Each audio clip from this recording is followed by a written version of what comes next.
Chers collègues, nous soutiendrons également ces amendements, mais je voudrais en profiter pour relever certaines contradictions. Certains, pas tous, certains porteurs de ces amendements sont favorables pour un encadrement à 2,5% de l'indice des loyers commerciaux en prenant en compte la réalité difficile des petits commerçants.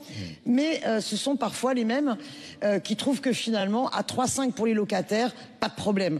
Franchement, si on fait 2,5 pour les petits commerçants, prenez conscience que pour les locataires, 3,5 c'est beaucoup trop.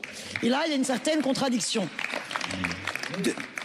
Beaucoup ont signalé la difficulté et la chute en fait des ventes en magasin. Je voudrais quand même rappeler 2-3 éléments qui peuvent expliciter cela.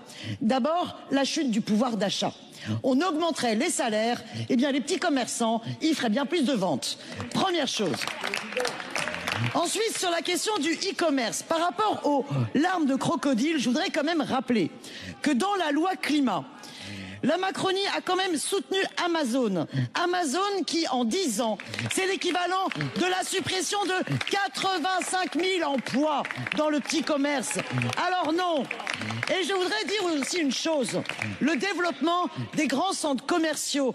Et je voudrais faire honneur notamment à une association en toute franchise qui ne cesse d'interpeller Monsieur Bruno Le Maire contre ces grands centres commerciaux qui, par des opérations spéculatives, font un abus de position dominante, méprisent les règles de l'urbanisme, font de l'artificialisation des sols et se gavent de plusieurs milliards d'euros en exploitant des millions de mètres carrés.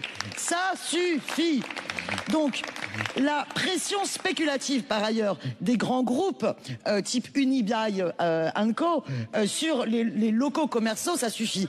Et la réalité, à l'autre bout de la chaîne, c'est qu'on a, par ailleurs, des cœurs de ville ou des quartiers populaires, comme ça a été dit précédemment, où plutôt que de baisser les loyers commerciaux, les grands bailleurs de loyers commerciaux, de locaux commerciaux, préfèrent les laisser vacants.